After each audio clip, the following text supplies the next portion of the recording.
NFL Draft Day is here, and you came to the right place if you want to bet and follow the 2026 NFL Draft. I'm Kevin Walsh alongside Gabriel Morency here on SportsGrid.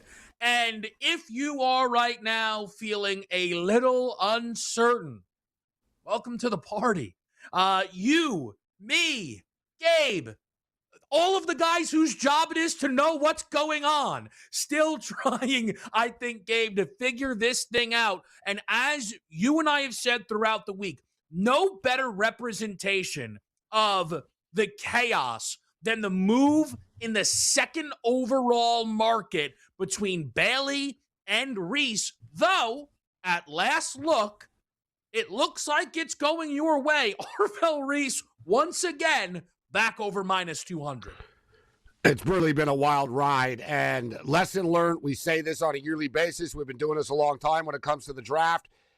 I've talked about this, guys. Like, we're shopping right now on Christmas Eve. It's Christmas morning, and we got to get gifts for the wife right now, and we're in a lot of trouble.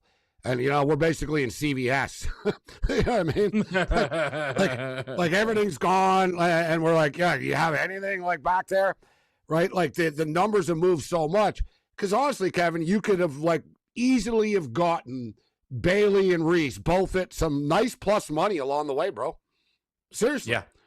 Like Arvell Reese was as high as minus 350, minus 400 to be the second pick at one point.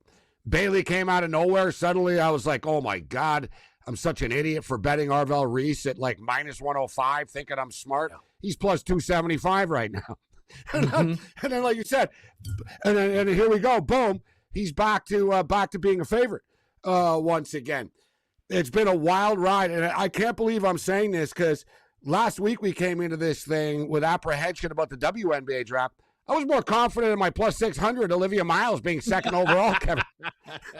Like when they called her name, I was like, yeah, I knew it. Yeah, like I knew that was happening.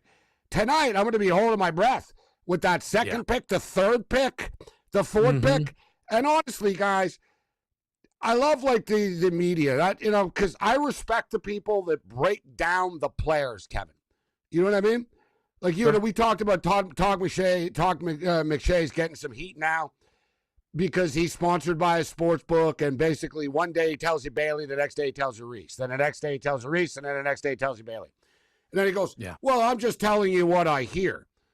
It's like, what do you? Okay, Todd. So you're telling me that who's the new dude? Moody. What's his name? The new dude in Moody. Yeah, Moody. Okay. So you're telling me that this guy's calling you at the end of the day?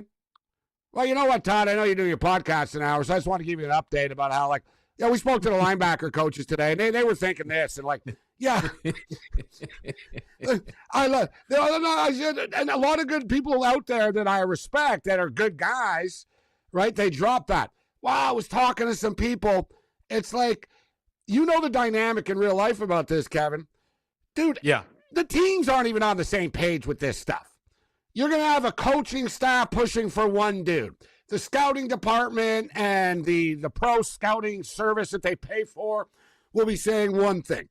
The owner, when it comes down to a first-round pick, has a say in this, right? He's the one that's paying the guy, right? Nobody talks about that, but not every owner walks into the room, but the owner's the one paying the guy. Right, I'm the one. I gotta like the guy. So who you drafting?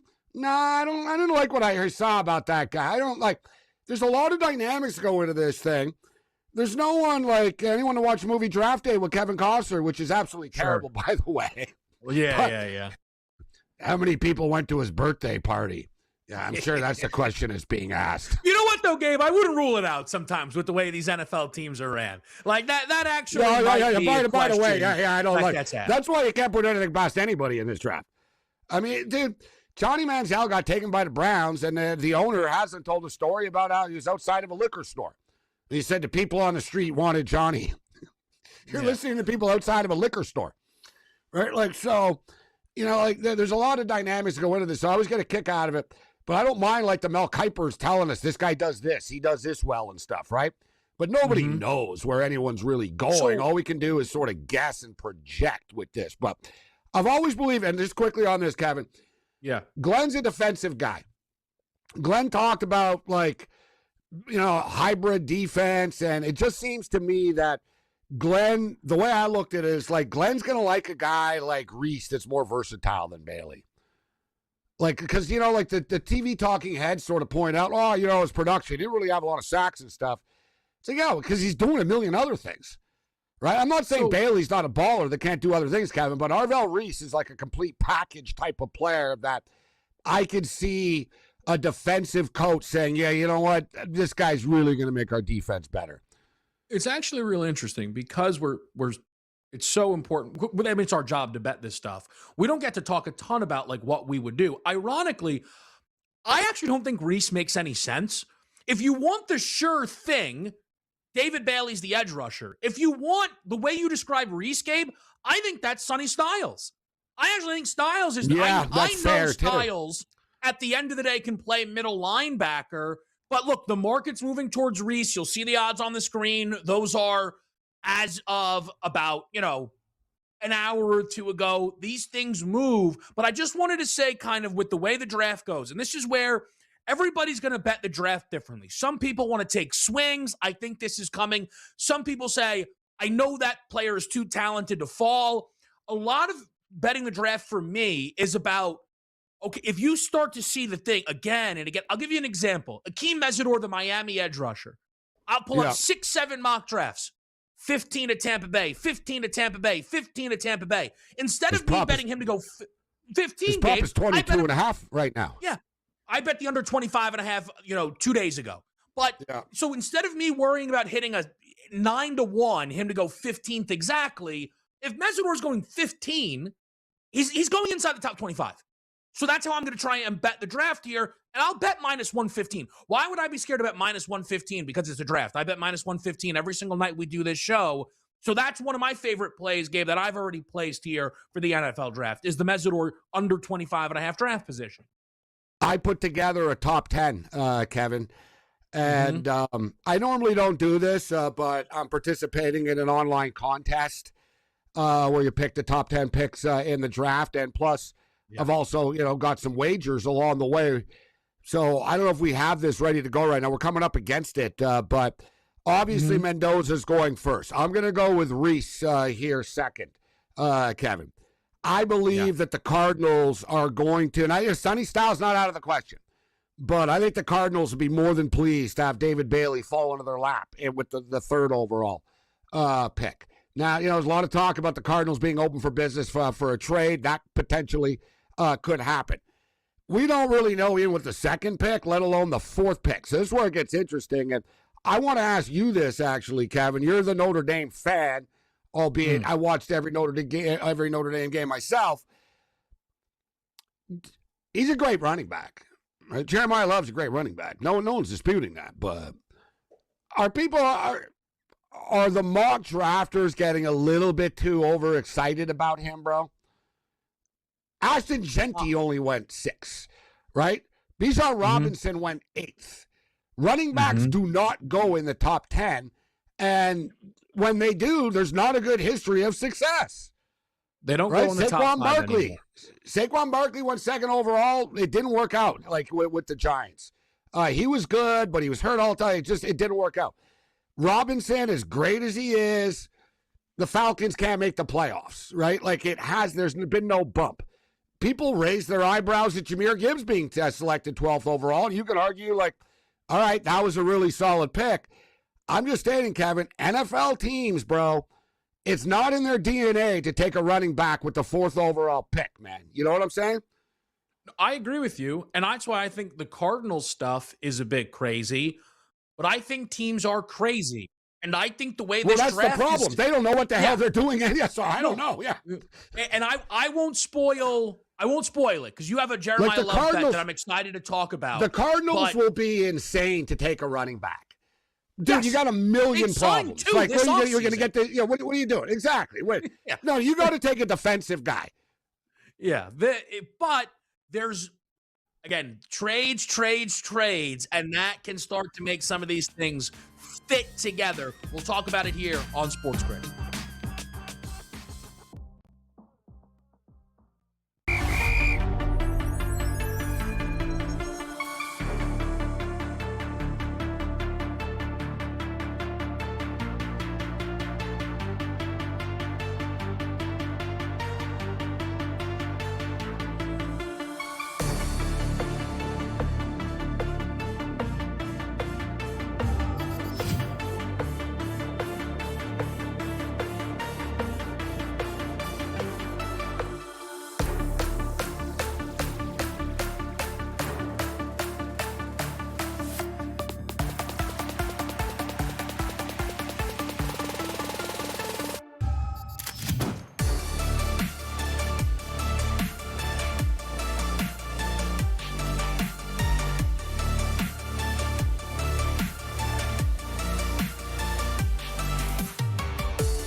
All right, here we are on SportsGrid NFL Draft Special, brought to you by the GameTime Decisions crew. Kevin Walsh, Gabriel Morency here.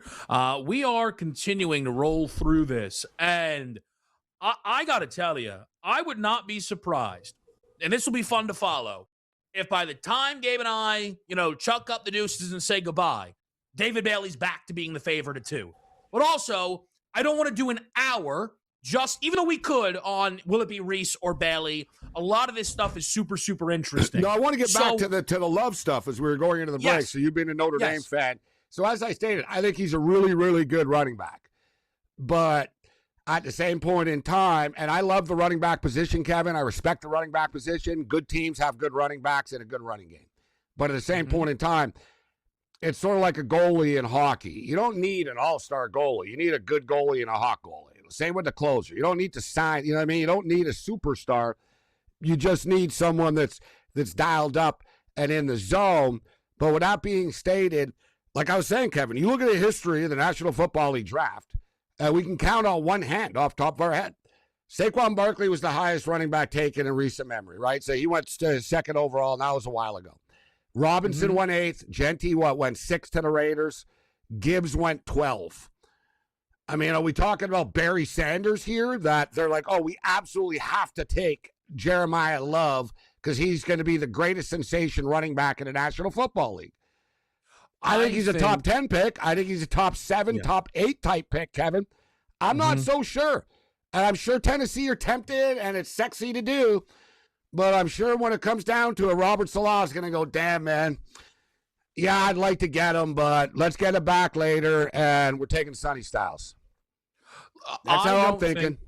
Gabe, this is the thing. I think the world of Jeremiah Love, but positional value is real. And I think Bijan Robinson's the best running back in the league. He went 8th overall. They probably should have taken Jalen Carter, who ended up going to Philadelphia in that draft. So that makes it. But again, the teams do these things. One thing that I've found funny, Giants fans loved bringing in John Harbaugh because it's like safe. We're going to win 8, 9, 10 games. But now they all hate the idea of drafting Jeremiah Love. Guys, it's the same thing. Making John Harbaugh your head coach and drafting Jeremiah Love are the same thing. You're just doing safe, high floor. And at least for Jeremiah Love, he'd walk into a situation where there's talent already on the offensive side of the ball. However, Jeremiah Love is another good example of some of these teams, Gabe, where we are just hearing trade, trade, trade. I think there's smoke. And where there's smoke, there's fire. I do think the Cardinals want to move out. I do think the Browns want to move out. And I think there are some teams, Gabe, who would love to come up here and make a splash if that opportunity presents itself. There's a new prop up right now, over-under trades in the top 10. Over-under 1.5. Over-under 1.5 trades in the top 10. Now, listen, Love is a very attractive player. And you've got, for the record, he said earlier in the day today, I don't know. Like, they asked, like, do you have a feeling? Like, who have you talked to? And he said, I basically talked to everybody. I don't know. And he said, I'm hearing the Cards, Titans, or Giants. So he's in the belief that he's sort of going in that sort of window. My gut feel, and I could be wrong about this, and I'm not going to die on this hill, but my gut feel is ultimately logic will prevail out in the war room. As I talked about, guys, there's going to be battles. You know what I mean? There's going to be some guys going to say, come on, we got to get Jeremiah. There's going to be someone else, dude. Sonny Styles on the board. Like, there's going to be battles about this. But ultimately, I think defense prevails, Kevin. And I'm going to roll the dice. And this is more so because of the odds. Like, Jeremiah Love's a favorite. All right, he's supposed to go here. He's supposed to go there. And then there's a big drop-off, Kevin, to the Cleveland Browns at 6. At 28-1. Now, I think it's at 22-1 at last check, so it's moved a little bit. But I know the Browns took some backs last year. The Browns are all over the place, though. You never really know what they're going to do. But I could see the Browns pulling the trigger with Jeremiah Love at 6, actually. If he gets that far. Washington, people really believe it. The Saints, I don't know. You know, I'm not sure the Saints actually do it. I think the Saints are more Moneyball approach, where they're like, no. We'll get a running back in the 3rd round or something. Like, I think the Saints are good at what they do right now. So I'm going to roll the dice that Jeremiah Love falls to 6, Kevin, at 28-1. I got to roll the dice on a couple of long shots. Again, it's an interesting thing, Gabe. I think it's a great piece of value. I just don't think there's a world the Browns pick him. But again, if he doesn't go top 5, that's a good point. I'm not. But another thing is too a good point. I'm not betting him that the Cleveland Browns take him. The official bet is that he is the 6th pick in the draft. Trade could come into play, Kevin. You never know. Right? That's when at Kansas City or at New Orleans might say, you know what? All right, we'll move up 2-3 spots here. You know, the Browns to draft Jeremiah Love is 45-1. So the books know. The books know. Like, it's not about the Browns as much as it is, okay, Love's probably going top 6. If he's not going top 5, like, Jeremiah Love is going inside the top 7. I feel super, super confident about that, just based on the way that these teams are all set up here, the talent, the way the rest of the draft is. But there's a lot of these teams that we're trying to figure out what smoke is real. And the Giants having 2 picks in this top 10, they are heavily connected to like 4 guys. Styles, Love, Downs, and then an offensive lineman and Jordan Tyson, Gabe. There's a lot there with this New York team. I've got 2 picks for the Giants, and they're both outside the box, and they're both some pretty nice plus money.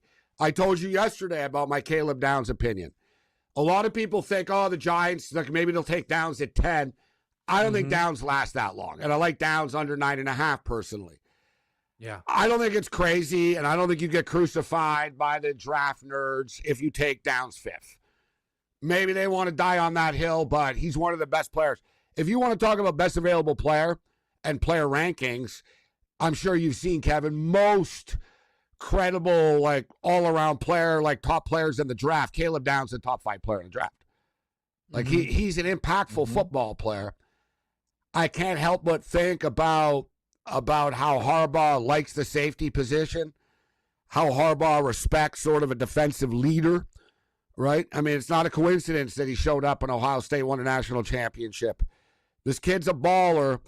I've got him going 5th, Kevin. Now, listen, he was plus 575 when I liked it. It's down to like plus 300 right now, but I don't think I think Harbaugh thinks and the Giants think Caleb won't be there at 10. Let's pull the trigger then. And I got Proctor of all people. I'm thinking outside the box. I'm going with Proctor to the Giants. They're not going to pass up a 360-pounder. We'll be right back on SportsGrid.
All right, Game Time Decisions. We are back here on a Thursday night. There are a lot of rumors flying around. We're trying to keep up with them here.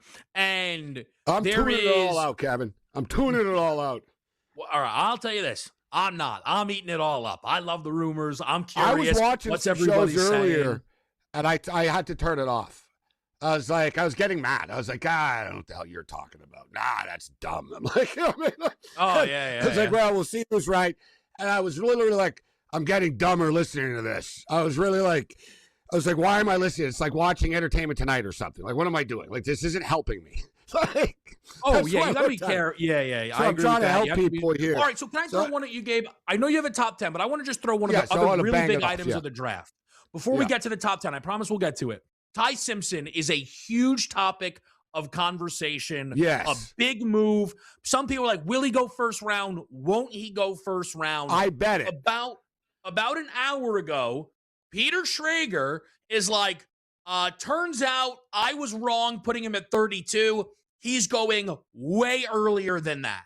And for me, I've heard Glazer say he's going there. I've seen other guys mock Simpson. But I feel like all of the Ty Simpson love is like begrudgingly. Like nobody actually really thinks he's worth it, but they keep hearing all this Simpson stuff. He's over minus 500 to go in round one. I have no Ty Simpson bets, Gabe, but this feels like one of the wilder back-end situations we've had with a quarterback. Shedeur Sanders was a different animal, in my opinion at least. Ty Simpson isn't competing with anybody. He's QB2 with a bullet. We don't know if he's round one or not, I feel. Yeah, you know what it seems to me, though, that there's one group of people that seem to be really enamored with Ty Simpson, and it's ESPN. Like I don't like good. So you talk about like Orlovsky is in love with this guy, right? And I just read Albert Breer. So Albert Breer, not one of the flashier type of columnist guys, but he's solid, right? He's not, like I said, he's not looking for Albert Breer's not in the hot take business, right? He's just sort of solid. And his quote from earlier, Kevin, was, I can't find many GMs in the NFL or people I'm talking to think Ty Simpson is a first-round pick, that he's a first-round talent. Now, he also went on to say, well, it only takes one, right? And that's always the case, Kevin. It always takes one. But I think that, in my own personal opinion, I put my money where my mouth was. I bet over 29.5, and you're scaring me right now. Yeah, I'm looking at the new number. That is one that It's still 29.5. And listen, it's moved to minus 170 to the under. So that's not like, so the book has clearly taken notice by the rumors, but they haven't said, oh, let's move him to 24.5. Let's move the pick. He's at 29.5, Kevin. Yeah. Right? I mean, for all the media talk, I mean, we're talking about a guy. Is he the second best quarterback in the draft? I don't think so. They can sell this to me all they want. Like, is he better than Carson Beck? Is he better than Carson Beck? I don't know. Why? I actually kind of like Garrett Nussmeier, but Nussmeier's another one. Nussmeier always has the health issues, and now whether there's a cyst in his back or something, they got it out, whatever. I like Nussmeier a bit, too. I think I would give the kid a shot. Listen, I think one of the random dark horses and outliers in this draft, Kevin, out of all these quarterbacks, is Taysom Green, the kid from Arkansas, transfer from Boise State. Green, yep. Yeah. What's his first name? I said Taysom. Talon. What's Talon? All right, Talon. Yeah, but too many sports, too many names in my head. I know. I got you. Yeah, you know what I'm saying? Taysom. I got you. Taysom's the white Mormon. A little bit of a difference. But I think you're trying to use him in the same way, right? Just like, listen, you just step on the field and figure it out. Like, you might throw it. No, but I'm just talking about in the modern NFL era. The kid can throw. It's one of those deals. Yeah, he's got a cannon. We can figure out his act. We can teach him to be accurate. He's big. He can run. Did he play against top competition? Yeah. And let me ask you, Kevin, like, was the offense the problem with Arkansas football? No. Like, no. Like, so you can't tell me, like, so, all right, everyone loves Ty Simpson. It's like, well, I don't know. Well, like, the kid on Arkansas put up like 48 points a game, guys, or whatever. Like 40, you know what I mean? They scored like a ton of points. I get, the system a bit, but like, to me, like I said, Kevin, there's going to be a team in a fourth round type thing. They're going to go, you know what? He's good enough athlete. We could teach him. Let's rock. Malik Willis just got a big contract in the NFL, Kevin. All right? Yeah. I'm telling you, this is the kid. I'm not totally ready to throw Cade Klubnik under the bus yet. Let's see what he can do. Maybe it's just the right coach, the right situation, because I'm telling you, Kevin, he was the 5-star recruit in high school in Texas. He won the state championship. All right? He won the state championship. Blue chip at Clemson, showed flashes, so it was in a Clemson thing. I'm not ready to dismiss Klubnik, Kevin. I think this kid could be good. Yeah, I think there's some interesting guys in the back end. Simpson will be the second one drafted. Where? Yes. Interesting. We'll take a look at the top 10 for Gabe after the break on SportsGrid.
Okay, game time decisions back on a Thursday night. We're going to go through Gabe's top 10 mock draft. Now, again, look, Gabe's mock, my mock, again, these mocks are real tough. But you start to make the bets off of these things. It's a good exercise. This is my betting here. mock. It's a better way of putting it. It's a betting mock.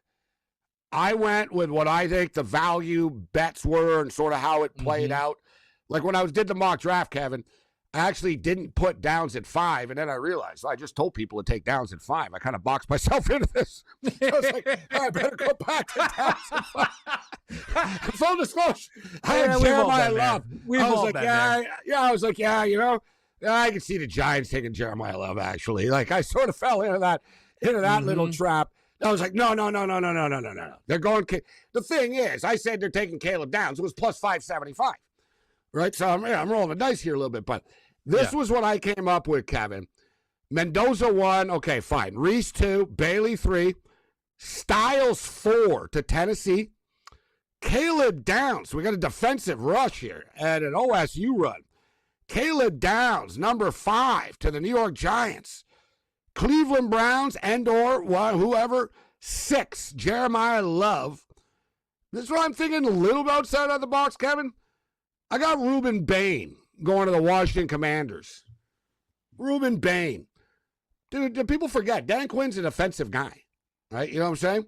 And I think people are like sleeping on Reuben Bain, just in the big picture of things. I'm telling you, I'll put my name on this. He's going to be good. He's a baller. He's a menace to society. I don't care that he's got short arms. I really don't care, right? I mean, you saw him in big games against the best players, and he was one of the best players on the field all the time. So, point blank, this guy can ball. I'm going to say that Ruben Bain doesn't last to 9 to KC like everybody thinks. I'm going to go Ruben Bain 7. The Saints are tough. They think, they go their own way, this football team, but they need a wide receiver. And ultimately, I'm not going to buy into all this Jordan Tyson stuff, even though I like him. I think they're going to like the refinement of Carnell Tate. So I'm going to go with Tate 8, Kevin. Delane 9, the defensive back out of LSU, goes to KC.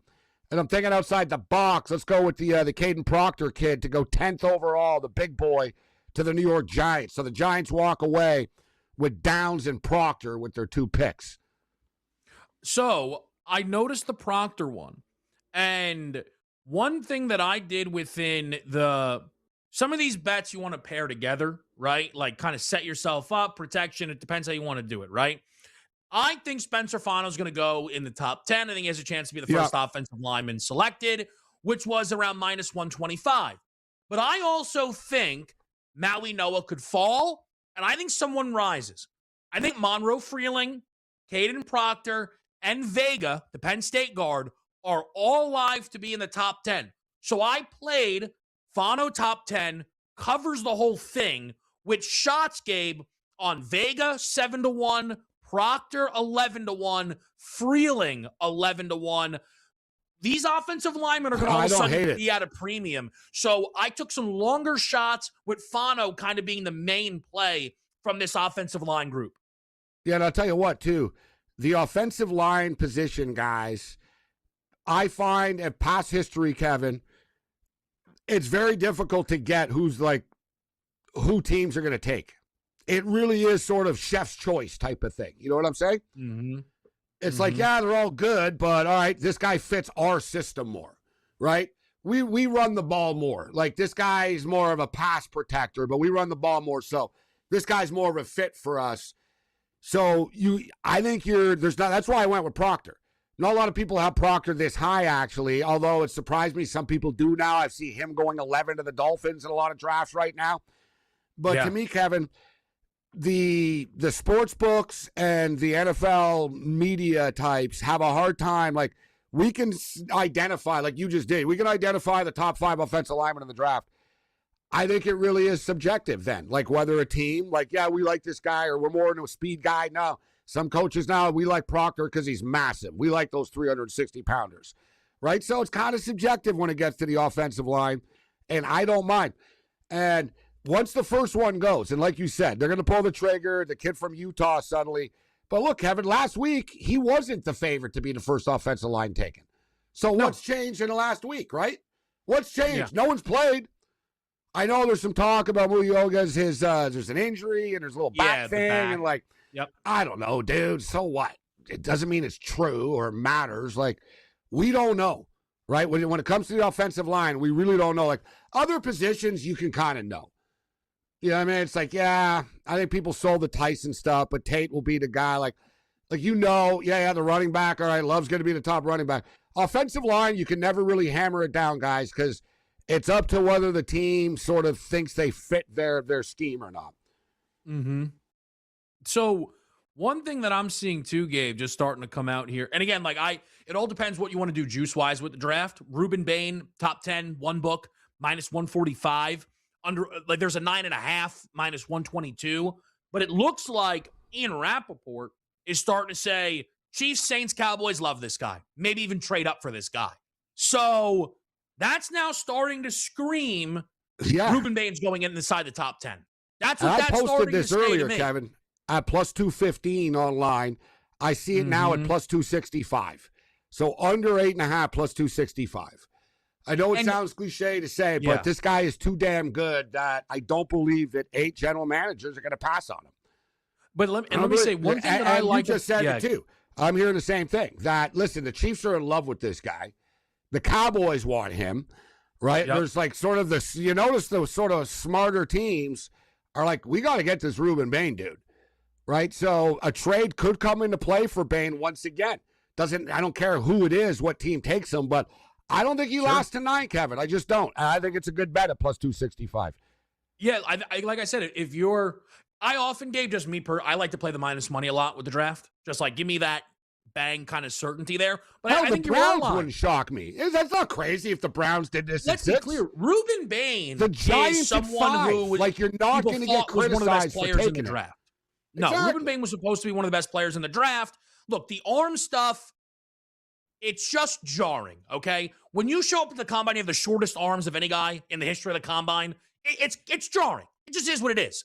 But he's still going in this top 10, it looks like. It gets very, very interesting here. I want to throw another one at you, Gabe, just taking a look at some different options now.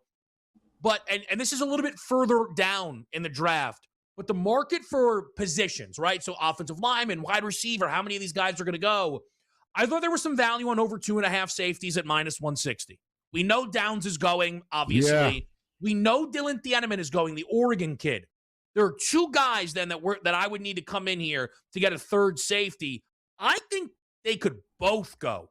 There's a lot of love in the market for Warren, the Toledo safety, which is absolutely valid, Emmanuel McNeil Warren. But all of a sudden, and I think sometimes late buzz with teams like this is relevant, Trenton Stukes, the safety out of Arizona, a lot of buzz. I could get better odds on either one of them individually. I don't know which one it is. I took over 2.5. Look, we might have two safeties off the board inside the top 15.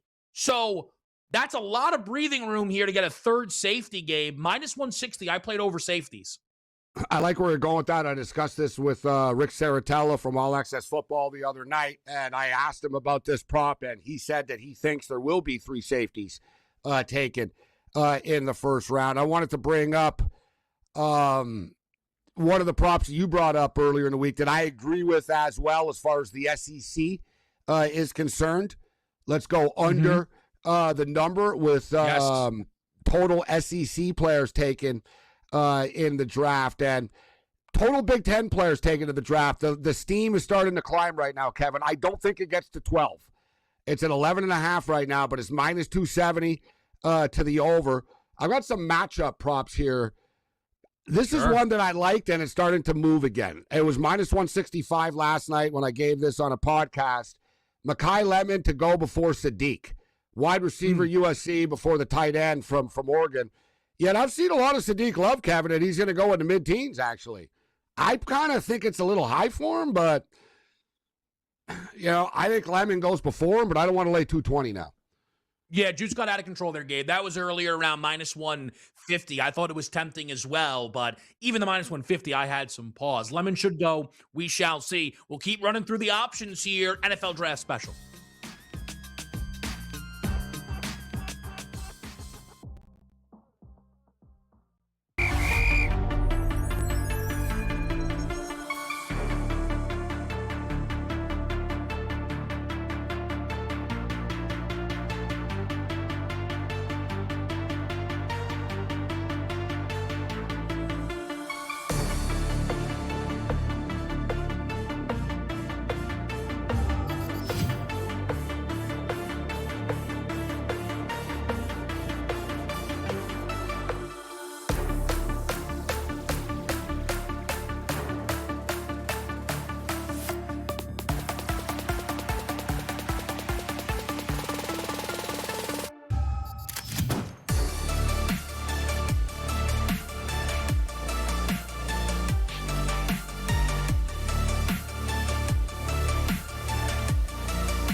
All right, we are back, folks, and here is the thing. We are real deal in the mix, so pardon my eyes, but we're looking to lock in right now on Ruben Bain to go You're joining the party.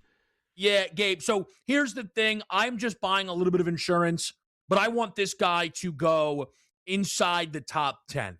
I think that is, exactly the kind of the sweet spot here for Ruben Bain. That's what I got to tell you, though, right now.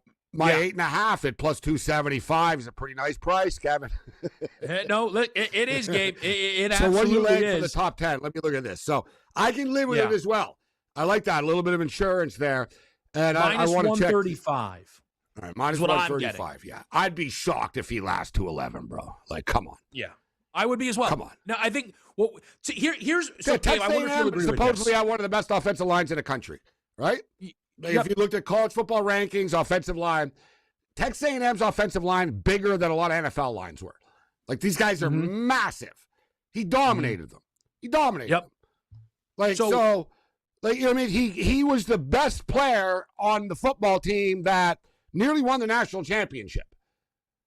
Like, he showed up. Like, this kid can ball. Like, you know what I mean? Like I said, I don't care about his small arms. And some coach, some GM will say, I don't like his small arms. Not 8 or 9 of them, Kevin. Not 8. They're going to go, you're telling me I can get the best pass rusher in the draft here? You know, the most like Bailey this, Bailey that. Like, Ruben Bain's a baller. And I just want to say this. There are two, we talk about insiders a lot, right? And they all work hard. Peter Schrager, Albert Breer, Todd McShay, Mel Kiper. There are two guys that don't do mocks. Two. Schefter and Rappaport. Because they can't. They have too much information. They can't. So when Ian Rappaport, okay, an hour before the draft tells us, goes higher. I think goes, higher. Hey, hey, Ruben Bain's going top 10. Guess what? Ruben Bain's going top 10. So I'm going to bet Ruben Bain to go top 10. That's really all there is to it. Now, there also, you mentioned the SEC players one, and this is one of those where these take extra work, but I love it, okay? Because you got to start doing the full top 32, right? You got to read every single thing. But there are public consensus boards available. It doesn't mean they're right, but it gives you an idea of what people perceive to be the best players from these conferences. There are 6 SEC players in the consensus top 32. 6. And one of them is Gerard McCoy, who with the knee injuries might be a big faller. Ty Simpson is a real question mark. So while there are a couple of outside names like Zion Young or Chase Pistonis, I get that. I think it is likelier, Gabe, that we get only 6 SEC players than 9. I had a minus 157. I know around minus 160 still. All the same to me. Under 8.5 SEC players. Maybe my individual favorite pick of the entire NFL draft. I like where you're going with this, and I'm just sort of searching and looking around here right now because, like you said, it's a very fluid market. I find it at minus 180 right now. You got a better price earlier in the week. I'm with you. And listen, the SEC set the record, right? If you're wondering what the record is for most players in a conference taken in the first round, 15. 15 by the SEC.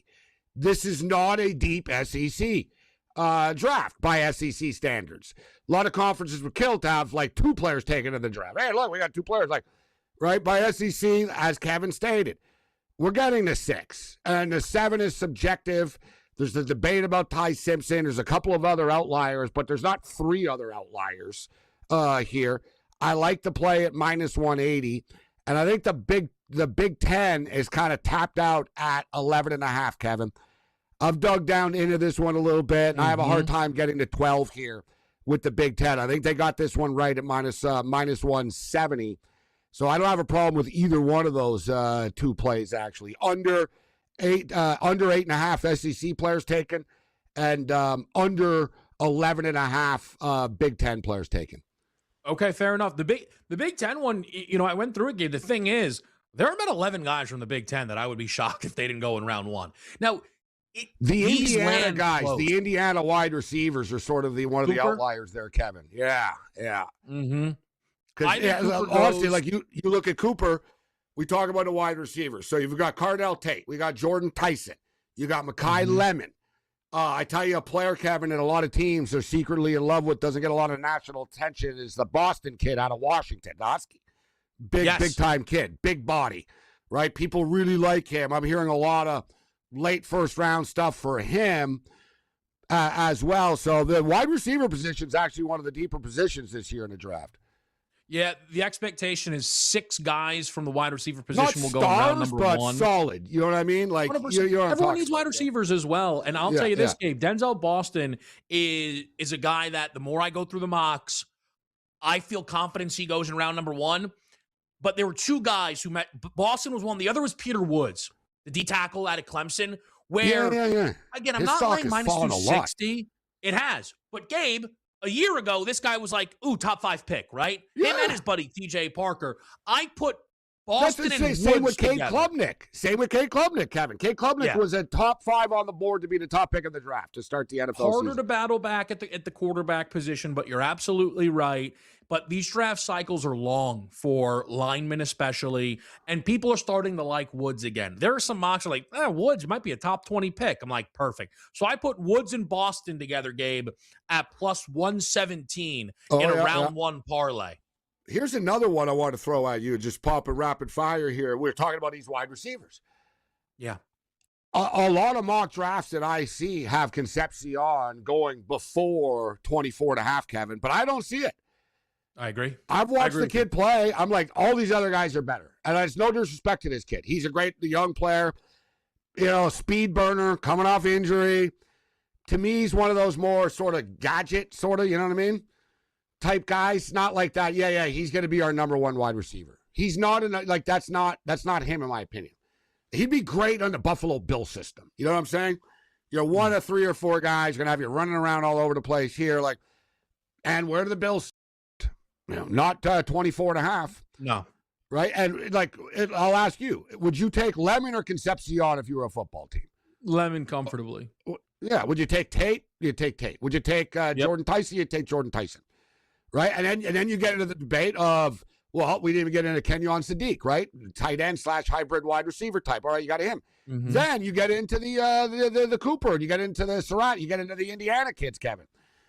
Like Concepcion, to me, I'm going to go with my own gut and say screw the mock drafts. I say over 24.5 for KC Concepcion. I think there's a chance he falls out around number 1. We'll be right back. He's smaller, too.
All right, we're back in the mix here on a Thursday night. Behind the scenes, they've given out some draft juice here, which I think, Gabe, you'll hate all three of these picks, which is the draft in a nutshell here. Chris Tyson, first wide receiver drafted, even money.